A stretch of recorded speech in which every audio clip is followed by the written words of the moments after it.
Welcome back, everyone, to another deep dive where we like to dig into some fascinating stuff from some pretty unexpected sources. And, today we're tackling something that seems pretty universal, marriage, right?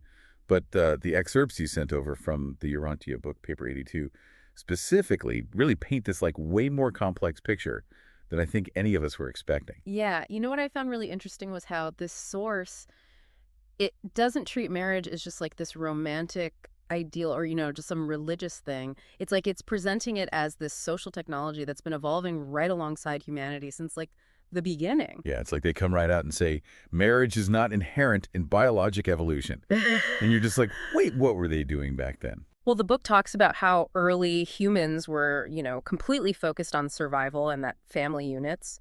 Those were vital for passing down knowledge and culture, like even more so than religion or formal education back then. It's like the original social safety net, but for info, Yeah. right? Passing down wisdom and like weaving techniques and how to like hunt and stuff. Exactly. It's about preserving that knowledge and to manage this whole like continuing the species thing. Societies developed mores, which are these kind of like unwritten rules about what's okay and what's not.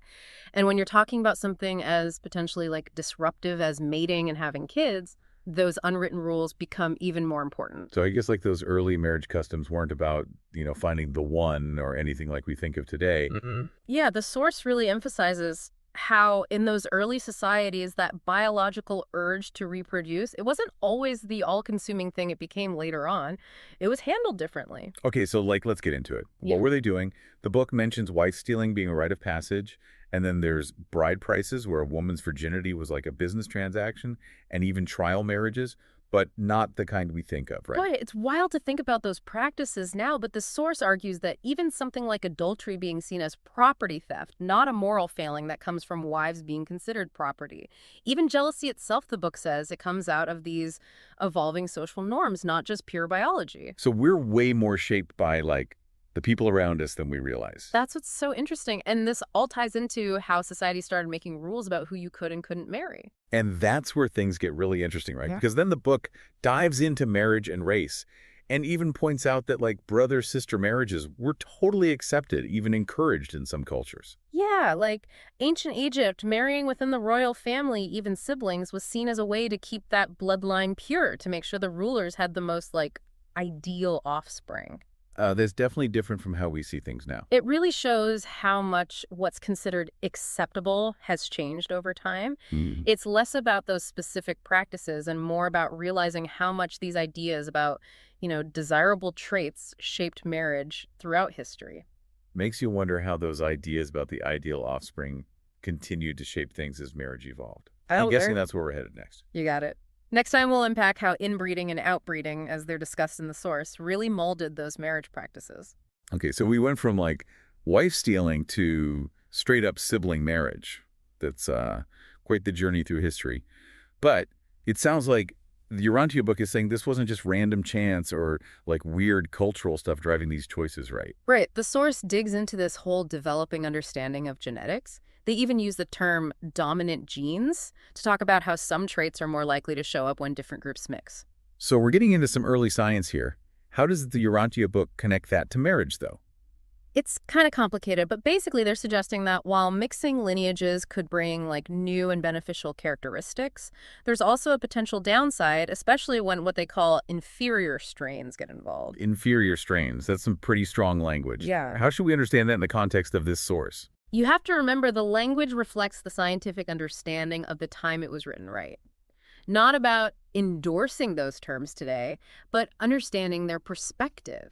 And what's interesting is that idea that not every individual, regardless of background, is on equal footing, genetically speaking, which is definitely something you got to approach carefully. Absolutely. We're dealing with a source that blends these scientific concepts with spiritual ideas. It's a unique perspective that might clash with what people think. Right. And it all ties back into marriage. As our understanding of inheritance grew, it probably changed who people saw as a suitable match. So it wasn't just about like keeping a bloodline pure like with royalty, but maybe a bigger idea of wanting the best traits to be passed down in general. That's one way to look at it.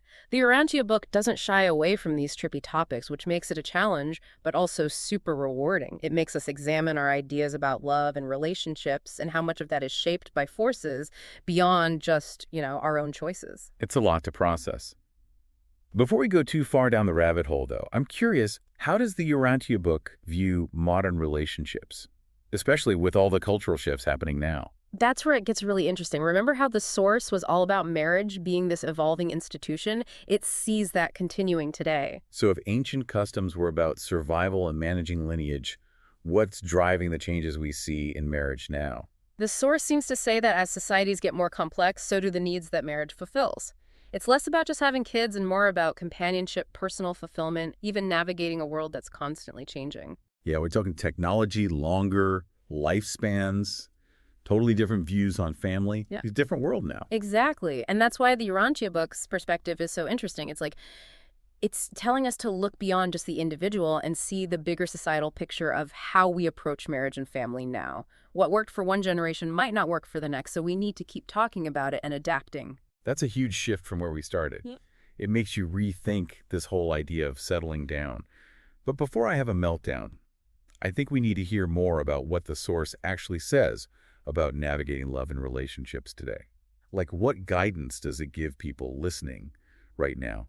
So we've covered a lot of ground here, from ancient marriage customs to genetics to how marriage is changing right now. But for those of us listening who are like actually out there dating, trying to make this whole relationship thing work, what does the Urantia book actually have to say about it all? Any practical advice from this deep dive? You know, one of the big takeaways for me is this idea of responsibility. Not just like individual responsibility, but seeing how our choices fit into the bigger picture of society. Okay, that sounds kind of deep. Okay. Can you break that down a bit? It's like realizing that our decisions about love and relationships, they don't just affect us and our partners. It's about the kids we might have and even the kind of society we're building for the future. So it's not just about finding someone who checks all the boxes, but also thinking about the world we're creating for the next generation. Exactly. And that's where being aware of the bigger picture comes in the Urantia book. Seems to say that these decisions shouldn't be made in a vacuum. It's about societies creating support systems and a culture that values responsible family building. So instead of leaving things up to chance, it's about being intentional and making sure people have the support they need to make those choices. Right. I mean, think about it. We have systems for education, healthcare, even like traffic flow. Right. Why not something as important as building strong families, which ultimately are the foundation of a healthy society? It's a really interesting point.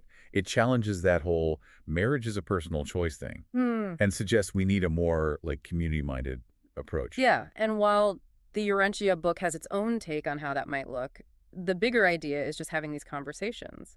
The future of marriage, maybe even humanity itself, depends on us being willing to talk about this stuff openly and honestly. Well said. Yeah. As we wrap up this deep dive into the Urantia book and marriage, it's clear this isn't a topic with easy answers. It's complex, always changing, and so intertwined with who we are, both as individuals and as a society. It definitely makes you question everything you thought you knew about marriage, right? This idea that it's always been about more than just a ceremony or a piece of paper. It reflects our values, how we see the world, and what we hope for the future. Perfectly put.